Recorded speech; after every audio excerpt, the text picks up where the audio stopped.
Alright, welcome to my video. I'm Kavivashni from second year CSE studying in Shriram Engineering College. Today, we are not gonna just glance at some code. Nope, we are gonna assemble a toolkit from the ground up to build something really cool. Huffman tree. We are gonna go through the Java blueprint piece by piece. So, you might be wondering, how does a computer even start to compress data? Well, it begins with the absolute basics, the fundamentals. Just like building anything, you gotta lay out your tools first. And in our case, that means starting right at the very top of the code file. Okay, line 1. Import java.util. This is super simple but really important. It's basically telling our program, hey, head over to the Java utility toolbox and grab everything. That little asterisk means all of it. We are doing this because we know we are going to need some handy tools later, especially something called comparator. Trust me, that's going to be a key player. Alright, with our toolbox open, let's get to the main event, our fundamental building block. Think of it like a single Lego brick. This is the blueprint for every single piece of a tree we are about to build, and it's all defined inside something called the node class. So, what exactly is a node? Well, the class node line is just saying us, hey Java, we are creating a new custom object. Inside that object, we have three key things. First, char ch, which is just a spot to hold a single character, like A or B or a space. Next, int freq. That's short for frequency, and it's a counter for how often a character shows up. And finally, node left and node right. Now, this is the coolest part. Think of this as the node left and right hands. Ready to grab onto other nodes? This is how we are gonna build our tree branches.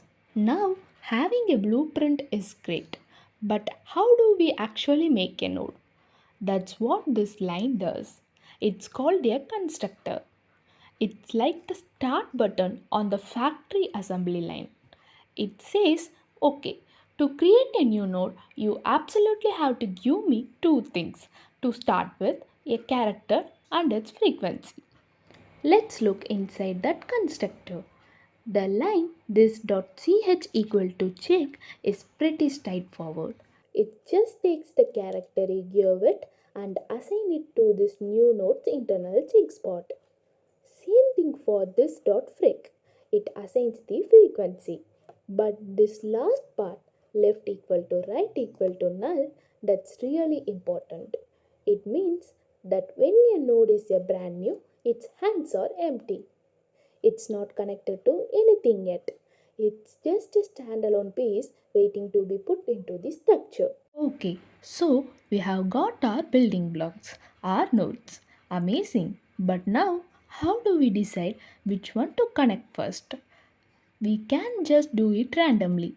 We need a rule, a priority system. And that, my friends, is where our comparator comes into play. This is really the secret sauce of the whole Huffman algorithm. So here it is. Static class my comparator implements comparator of nodes. Wow, that sounds complicated, but it's not. All we are doing is creating a special little helper, a rulebook named my comparator. The implements comparator of node part is just as promising Java. Hey, this rulebook I am making. It's specifically designed to compare two of our node objects. Its entire purpose in life is to look at the two nodes and decide which one is more important. So, how do we prioritize? Think about it like this. Imagine you are at an airport and they are boarding by group size. The rule is The group with fewest people gets to board first. That's exactly what we are doing here. Our code needs to pick the node with the lowest frequency first. This idea of always pulling out the smallest item is called a min heap. And that compare method we are about to see is the gate agent enforcing that rule. And here's the rule itself. Inside the public int compare node x node y method.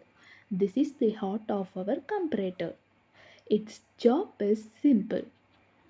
You give it two nodes, let's call them x and y, and it has to decide which one gets to go first. And how does it decide? With this one little line written x dot freak minus y dot freak, it's genius in its simplicity. If node x has a smaller frequency, the subtraction gives a negative number, which is basically tells the system, yep, x has priority. If y is smaller, you get a positive number, and if they are the same, you get 0. It's such an elegant little piece of code to enforce our lowest frequency first rule. Alright, let's fast forward a bit. Imagine we have used our nodes in our priority rule and poof, we have built this beautiful efficient tree. It's all connected. Now what? How do we actually get the compression code from it? For that, we need a way to read our new creations. We need a map reader. And that's exactly what the print codes function is. Okay, check out these lines. Public static void print codes node root string code. This function is basically our tree explorer. It's designed to travel down every single branch. It needs a starting point, which we call the root, the very top of the tree, and it carries along a little notepad, a string called code, to keep track of the path it's taking. First thing first, right inside the function, we see this line. If root equals null, return. This is our safety net. Think of it like a hiker checking if they are about to walk off a cliff. If we try to explore a branch that doesn't actually exist where the root is null, this line just says, wow, they didn't turn back. It's super important to stop the program from crashing. Alright, next up is this big if statement. This is how we know if we found what we are looking for. It asks a few questions all at once. First, root.left equals null. Is there no path to the left? And root.right equals null. Is there no path to the right either? And finally, character dot is letter root dot ch. Is this node actually holding a letter? If the answer is yes, yes, and yes, then bingo. We reached a leaf on the tree, a final destination. And when we find one of those leaf nodes, this next line gets to work. System.out.println. It simply prints out the character we found, and right next to it, it prints that code string, the path of zeros and ones we took to get there. And that path, that is the Huffman code for that letter. So cool. But how do we explore all the paths? That's where these two lines come in. This is the real magic of recursion. The line print underscore codes root dot left code plus 0 says, okay, now let's go explore the left branch, and on our way let's add a 0 to our path. Then the next line print underscore codes root dot right code plus 1 does the same thing for the right branch but adds a 1. The function is literally calling itself again and again to explore every single path until the whole tree has been mapped out. So let's take a step back. We have the blueprint for our Lego bricks, the node.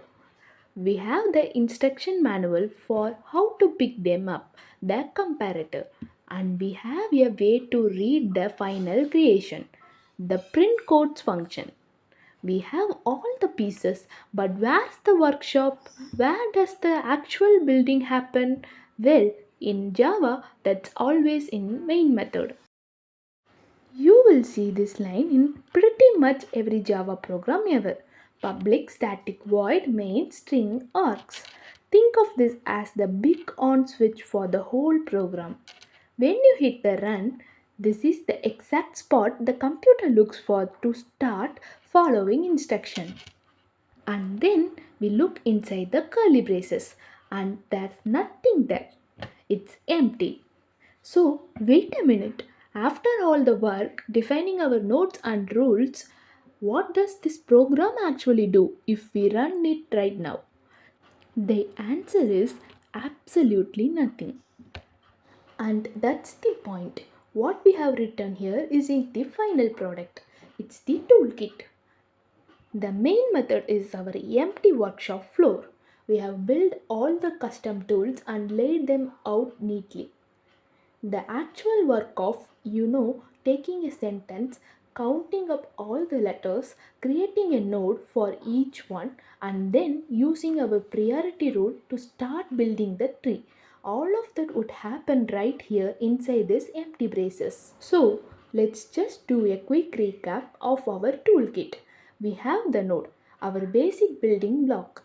We have my comparator, our strict priority rule, lowest frequency first always.